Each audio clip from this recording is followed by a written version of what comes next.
manusia lupa. Tatkala ruh tak berbaju, manusia lupa.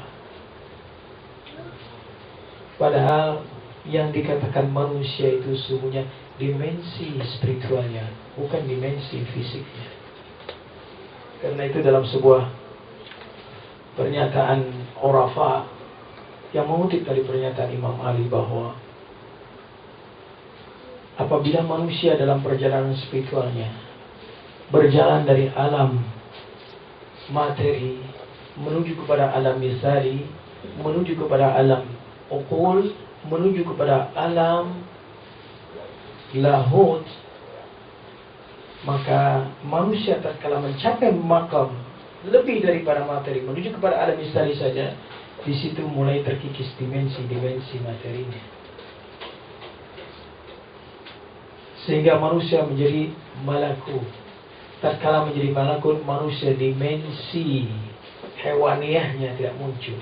Tetapi apabila manusia tenggelam dalam alam nasut dan alam materi ini, maka dimensi hewaniahnya yang hidup. Tatkala dimensi hewaniahnya, dimensi kebinatangannya yang hidup, Allah tidak memanggilnya sebagai insan. Allah memanggilnya apa? Ulaika kal an'am bal hum adall. Mereka lah bagaikan binatang, dan bukan istilah bagaikan, tetapi sesungguhnya mereka adalah binatang. Untuk mengetahui bahwa pernyataan Allah Subhanahu wa taala ulaika kal an'am, mereka bagaikan binatang, itu bagaikan bukan bermakna bahwa orang ini diserupakan dengan binatang. Kalau orang ini diserupakan dengan binatang, maknanya bahwa dia adalah manusia yang serupa dengan binatang. Tetapi Allah ingin mengatakan dengan kata-kata kal an'am bal hum adall, ingin menjelaskan bahwa manusia ini lebih daripada binatang. Kalau Allah Subhanahu wa taala menggunakan ulaika kal an'am, maknanya dia adalah manusia, hanya serupa binatang. Tetapi dengan pernyataan balhum adall, bahwa mereka lebih sesat, itu ingin menjelaskan bahwa manusia itu realitasnya bukan manusia, tetapi binatang, bahkan lebih parah daripada binatang. Jadi tatkala kita baca Al-Quran ulaika kal an'am, mereka bagaikan binatang, jangan Anda kira bahwa itu menyerupakan manusia dengan binatang. Lagi lebih baik bahwa binatang dikatakan seperti manusia daripada siapa? Daripada manusia seperti binatang. Apalagi manusia itu adalah binatang. Karena itu dalam definisi ilmu logika bahwa manusia adalah hewanun nafiq, berarti manusia ini ada dimensi kebinatangannya. Sisi nafiqiyah adalah dari Allah Subhanahu wa taala langsung, yang Allah katakan wa nafakhtu fihi min ruhi. Jadi dimensi spiritual itu langsung Allah katakan wa nafakhtu fihi min ruhi, tidak ada hukum kausalitas sepertinya. Tetapi dimensi fisik manusia, Allah katakan kami ciptakan dari tanah, kami ciptakan dari sperma, yang sperma kemudian menjadi darah, yang darah kemudian menjadi daging, daging menjadi tulang, dan seterusnya. Dimensi fisik manusia. Tetapi dimensi spiritual, Allah langsung mengatakan wa nafakhtu fihi min ruhi.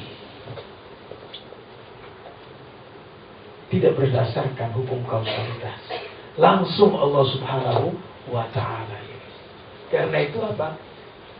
Dimensi ruh sebagaimana dimensi jasmania, saya katakan tadi, memerlukan kepada makanan, maka dimensi ruh juga memerlukan kepada makanan. Makanannya apa? Sebagaimana kita juga dimensi fisik tidak boleh sembarang makan. Kita akan sakit, seperti Bang Rusdi tempoh hari itu. Dia sembarang makan, sakit. Ya. Karena dimensi fisik pun perlu gizi, perlu vitamin. Makanan asal makan pun sakit. Begitu juga dimensi spiritual, harus kita perhatikan.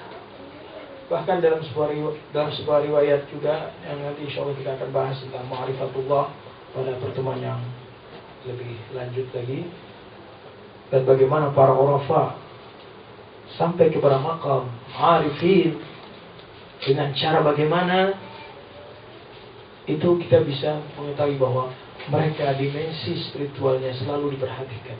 Makanannya adalah azkar, makanannya adalah zikir, makanannya adalah tasbih, makanannya adalah sholat, makanannya adalah puasa. Ini semua ini adalah makanan-makanan yang untuk dimensi spiritual kita.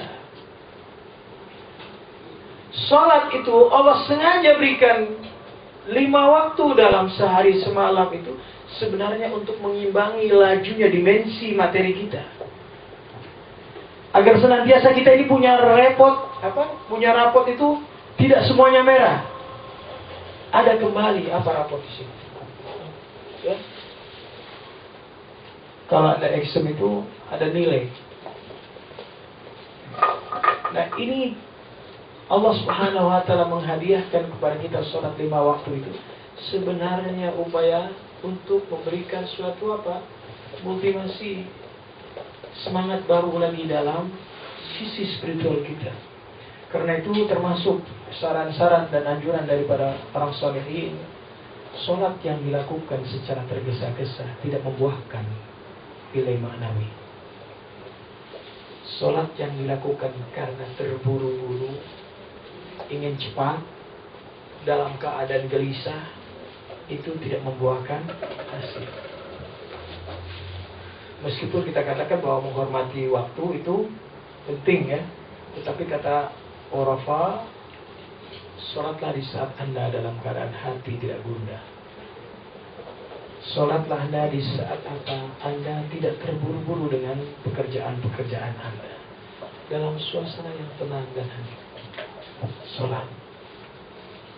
Sehingga kita menikmati munajat kita kepada Allah Subhanahu wa Ta'ala. Karena tatkala manusia sibuk dalam usahanya dari pagi sampai siang, mungkin menghadapi berbagai macam ujian-ujian dan cobaan-cobaan dunia, tidak tahan karena terlalu besar baginya, maka begitu menghadap Allah Subhanahu wa Ta'ala, Allahu Akbar. Tidak ada yang besar, semuanya kecil. Hanya Allah yang besar. Ini itu fungsi daripada salat yang Allah berikan, yang Allah hadiahkan kepada kita dalam 24 jam itu, 5 waktu itu. Tatkala kita menghadapi kesulitan hidup sepanjang siang hari ini, yang kita rasakan betapa berat bagi kita, maka dengan mengucapkan Allahu Akbar, semuanya menjadi kecil. Tidak ada yang besar, hanya Allah yang maha besar.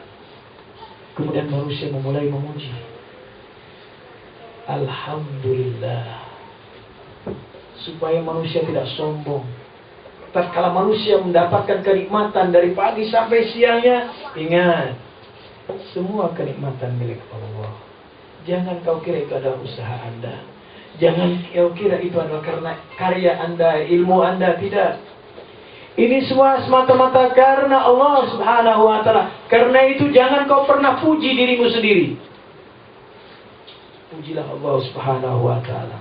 Alhamdulillah. Segala puji bagi Allah. Jangan pernah kau merasakan pujian untuk dirimu sendiri. Merasa kebanggaan.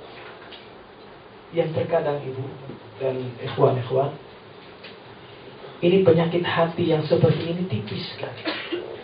Antara kita bersyukur dengan antara kita bangga itu tipis. Tatkala kita merasakan kenikmatan yang begitu besar Allah berikan kepada kita, karena keringat kita, karena ilmu kita, karena usaha kita, seolah-olah kita merasakan keberhasilan usaha kita. Ini. Seolah-olah kita punya usaha, punya ilmu, dan semuanya berhasil. Lupa bahwa ini sebenarnya karena tangan Allah Subhanahu wa Ta'ala yang berbuat. Ada sebuah cerita menarik pada zaman dahulu. Ayatullah Wahidi, salah seorang arif besar di Iran. Salah seorang arif besar di Iran yang terkenal, sering berjumpa dengan Imam Sahib Zaman. Konon di sebuah daerah Isfahan atau pada dahulu sebelum Iran muncul sebagai revolusi, itu ada seorang pengusaha